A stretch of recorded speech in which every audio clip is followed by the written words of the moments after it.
Hey y'all, welcome to the Walk for Change short. Hello everybody, Bobby Rodrigo here with the Walk for Change with cannabis nurse Janna Champagne. Always happy to be talking to her. How you doing, Janna? I'm good. How are you, Bobby? Fantastic. You and yours doing okay in the coronavirus thing, that whatever that is that we're doing? Are you guys all okay over there? You know, it hasn't been that big of a change for us. You know, I have a home office and I homeschool my daughter and we get grocery delivery. So we kind of self-quarantine as a normal lifestyle. Well, let's see, rock Too and big roll. of a switch. We did have some, yeah. You already have a solution going on here. That's pretty wonderful. There you go. We don't get out much, so it wasn't bad. How about you? Good. You know, I'm in the mountains of West Virginia in population 143. Actually quarantine, no 5G, no Wi-Fi, no cellular service. I've got to drive 45 minutes to my hotel room, population 994, to be on this wonderful conversation with everybody today. So yeah, I'm good. I'm surrounded by mountains. Nobody's getting in apparently. We don't have any cases here. I don't know if anybody would care. So. Yeah, I just heard that I was exposed. We wanted to. Yes. I mean, it's great. The energy is good here. It's a beautiful place, of course. But again, with the population that's so, we have no corporate stores here or anything. Everybody's got it figured out community-wise. Everybody's pretty connected for the most part. So it works, and like you say, there really hasn't been a change. I was here before it started. I'm not necessarily trapped, but we'll go with that. Go with that for a moment. I'm good with that. So, so the interesting thing, you're a medical professional. And yes, I'm a registered nurse. Absolutely. So I want to get your input on the medical community's response to this and in general to what's going on right now in our society. So the medical professionals around COVID, a lot of them are, first of all, they're essential employees. So they don't have the option to stay home from work. I continued working, but of course I'm working from my home office. My interaction with the outside world is pretty limited. And even with that, I was exposed. I found out that at the mechanic 2 weeks ago, one of the employees was confirmed and they sent me a notice. But, that's still nothing compared to these doctors and nurses that are going to the hospitals every day and actually working with COVID patients. And so I know that there's a lot of exhaustion. There's a lot of, them being separated from their families for fear of spreading it. So there's a lot of sacrifice happening. And I also have a lot of disappointment about how it's being handled as far as, we've run out of personal protective equipment and they're still mandating workers and they're doing overtime and just really being overwhelmed. So I think it's really opening the knowledge of the shortcomings in our broken healthcare system. So I have hope that this experience will give us some positive direction on how to improve things. So you mentioned the broken healthcare system, and you and I have talked about this previously as well. And I know you talk about it a lot in various ways in your daily advocacies, because you are an advocate besides just being a wonderful healthcare professional. So talk a little bit about what you see as some of the more prominent broken areas that we need to fix. Well, one of the big things, being a nurse that specializes in cannabis therapeutics, most mainstream medical professionals are very skeptical about cannabis as medicine. And really, it's a lack of education. And a lot of times they come to me because I'll work with their patient will start weaning off of the pharmaceuticals and feeling better, better quality of life, better function, better health overall. Then they'll call me and say, tell me more about this. But the fact that we're not teaching it in medical schools or nursing schools yet, the fact that, most medical professionals don't understand that there's tens of thousands of research studies, a lot of them are scared off by the Schedule I placement.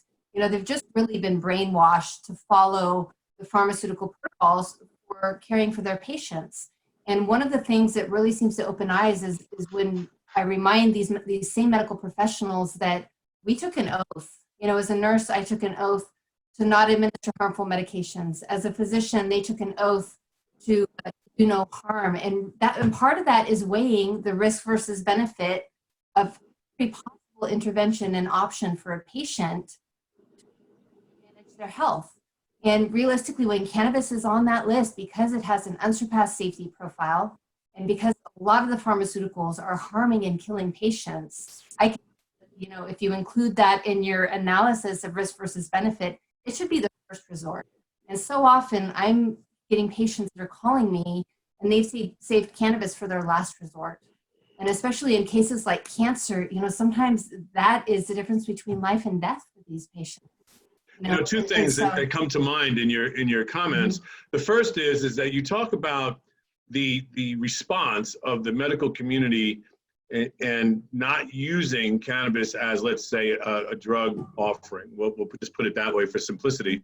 But when you mention education, there's also the other side of the education that I'd like you to comment on, the lack of education of the endocannabinoid system, which is really what this is all about. Give us a little background on that, please.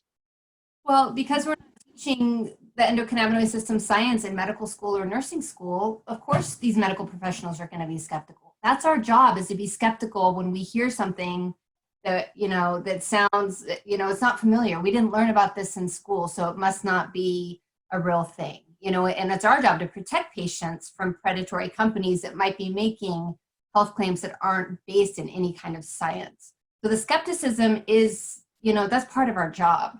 But then once you start teaching that there is an endocannabinoid system in our body, that the cannabinoids in the plant mimic endocannabinoids that we produce ourselves, that are vital nutrients and mandatory for keeping health balance. I mean, it's just a completely different paradigm from pharmaceutical approach where you have 1 or 2 chemical compounds in a medication versus 5+ therapeutic compounds in the cannabis plant. And you just can't compare how they work in the body, And I think it's important to teach the history too, that cannabis was our mainstream medicine until 1937, that the physicians didn't know marijuana was cannabis. They didn't realize that our greatest tool for thousands of years of human evolution was being taken away till after the fact. There was a lot of deception, Schedule 1 doesn't meet any of the Schedule 1 hypocrisy. I've heard you talk about so, that. I mean, yeah, there's just so many things where once you educate people and you encourage them to look deeper into this, and plus when they start seeing the benefits to patients, and that's a real eye opener for a lot of them. So from the standpoint of our society and the concept of the Walk for Change, for example, mm-hmm. What do you recommend? I mean, obviously education is one, but what do you see as the best path, one of the best paths, one of many best paths, because that's really what it is, mm-hmm. in order for us to make the change necessary to go in the directions that you're talking about? Give us some examples of that. Yeah, so I've really made it a point, in addition to having worked with thousands of patients, I'm now beginning to educate nurses. I have some accredited content that I'm actually recording this weekend. And trying to get that out. And I work with Cannabis Nurses Network. I'm one of the founders and on the Speakers Bureau, because as one medical professional, I can only reach so many patients. But if we can start reaching other medical professionals and showing them the potential of this plant and its total ability to revolutionize our healthcare system and make it, kinder and gentler and, more holistic in its approach versus the pharmaceuticals, which really are driven by profit, sometimes, despite harming people. Just this dichotomy of cannabis so stringently restricted while it's got this unsurpassed safety profile versus like opioids, which are killing patients every day that are freely allowed. I mean, when you start shifting to more of an integrity perspective, then, the legal gray area really doesn't matter anymore. And especially start seeing the patient outcomes. I mean, that just continues to drive the passion. So I think we need to wake up more healthcare professionals, to realize, that this could be a big positive change in our medical health system. Well, certainly in the aspect of even, looking at this coronavirus, regardless of anybody's thoughts about it, just from the standpoint of being healthy mammals, being healthy people, being able to do something that matches our receptors, it just makes sense. A lot of people will tell me, and I'll offer this as an example, they say, well, somebody was talking about, well, penicillin doesn't kill this. I'm like, well, that's like telling, if I'm not allergic to penicillin and I take it, one of the least harmful things, it's like telling me that I shouldn't drink orange juice, even though we know all use of orange juice gives me vitamin C. Well, all use of cannabis, again, is feeding our bodies all the time. It has to be a healthier thing, just common sense. aspects. And then we all know that cannabis has been made an essential in many of the states that have it legalized in some way, shape, or form. And yet, of course, I actually was watching a video the other day from the cannabis legal and accounting and banking. I think I mentioned this to you previously, that we're talking about, well, why wasn't it made an essential, and why can't we get money from the federal government? Well, back to your Schedule I hypocrisy, for example. So we have that battle. So while people are being able to use it as essential in some states, you still have the opportunity, the federal government can, if they decided to, could swoop in and decide, well, you're going to go to jail. They do it all the time anyway. It's really crazy. Exactly. And I think once more people understand, you know, that cannabis is safe. You know, of course, we're on the heels of the first death that's being at least partially implicated by CBD being combined with a pharmaceutical, you know, and so that really is the curveball today, where we have 5,000 years of historic use of cannabis as medicine, no deaths ever. The curveball today is that CBD, which you can buy at a gas station or on a college campus, you know, is being sold all over the place with people that have with bad ingredients, as you know, because I know you certify CBD products. We've talked about this.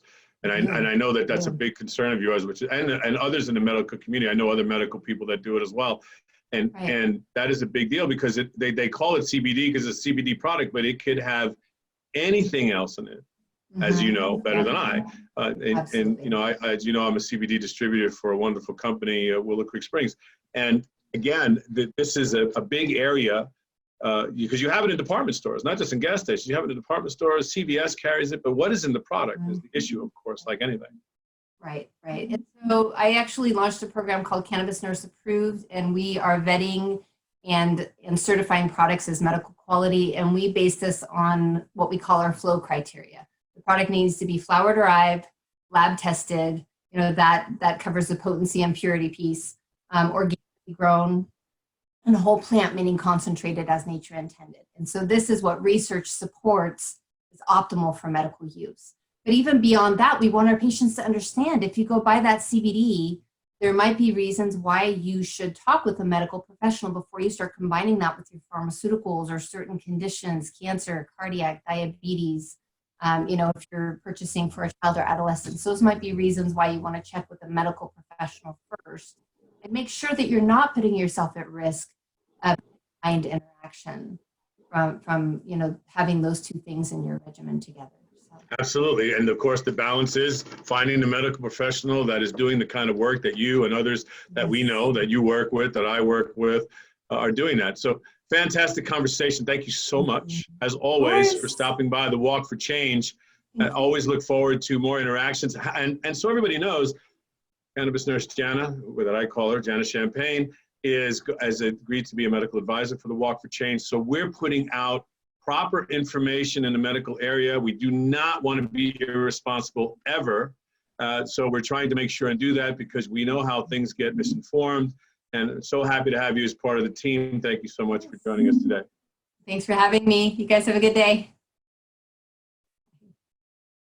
And remember, it's www.walk4change.us.